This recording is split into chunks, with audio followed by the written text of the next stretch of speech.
വഴിവിളക്കിനായി വേറിട്ട സമരം.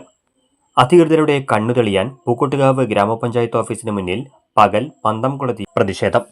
Indian national Congress ആണ് പ്രതിഷേധ സമരം സംഘടിപ്പിച്ചത്. പഞ്ചായത്തിൽ അധികാരത്തിൽ വന്ന ഭരണസമിതി 4 വർഷം കഴിഞ്ഞിട്ടും വാർഡുകളിലെ വഴിവിളക്കുകൾ തെളിയിക്കാനോ റോഡുകൾ യാത്രായോഗ്യമാക്കാനോ കഴിയുന്നില്ല എന്ന് ആരോപിച്ചാണ് പ്രതിഷേധം. കഴിഞ്ഞ കാലങ്ങളിലൊക്കെയും പൊതുപ്രവർത്തകരാണ് ഇവിടെ വഴിവിളക്കുകൾ കത്തിക്കാൻ മുൻകൈയെടുത്തിരുന്നത്. വഴിവിളക്കുകൾ അത്യാവശ്യമായ സാഹചര്യത്തിൽ ഇനിയെങ്കിലും പഞ്ചായത്ത് അധികൃതരുടെ കണ്ണു തുറക്കണമെന്നതിന്റെ പ്രതീകാത്മകമായി ബക്കറ്റ് സമർപ്പണവും നടത്തി.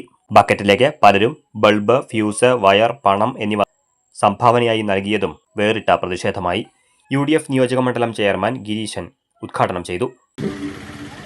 അത് ഈ പഞ്ചായത്ത് ഭരണസമിതിക്കകത്തും പുറത്ത് കോൺഗ്രസ് പാർട്ടിയും ശക്തമായി ആവശ്യപ്പെട്ടിട്ടും നിർവഹണം നടത്താത്ത പഞ്ചായത്തിന്റെ അനാസ്ഥയ്ക്കും അവഗണനയ്ക്കുമെതിരാണ് ഈ സമരം.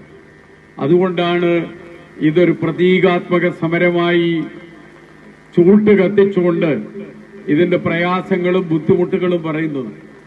നാട് മുഴുവൻ കളവ് നടക്കുകയാണ്. പകലും കളവുണ്ട്, രാത്രിയും കളവുണ്ട്. ചില സ്ഥലത്തൊക്കെ പകല് ലൈറ്റൊക്കെ കത്തുന്നുണ്ട്. അതിന്റെ ആവശ്യമില്ല, രാത്രി തന്നെ കത്തിയാൽ മതി. ഈ പ്രശ്നം പ്രതീകാത്മകമായി സമരം ചെയ്യുന്നത് പണമില്ല എന്ന് പറയുന്നവർക്ക് ഒരു ബക്കറ്റ് പിരിവിലൂടെ നടത്താമെന്ന് നമ്മൾ പറയല്ല. പ്രതീകാത്മകമായി ഒരു ബക്കറ്റ് സമർപ്പിക്കുകയാണ്. അവർക്ക് അതും ഒരു രക്ഷയാണ്. കാരണം ഈ ബക്കറ്റ് പിരിവ് ഒരു സജീവമായ ഒരു ആചാരവും അനുഷ്ഠാനവുമായി കൊണ്ടു നടക്കുന്ന ആളുകളാണ് ഇവിടെ ഭരിക്കുന്നത്. പൂക്കോട്ടുകാവ് മണ്ഡലം കോൺഗ്രസ് പ്രസിഡന്റ് ഡോക്ടർ ജയകുമാർ അധ്യക്ഷത വഹിച്ചു. Sreekrishnapuram block Congress vice president PC Kunhiraman മുഖ്യപ്രഭാഷണം നടത്തി.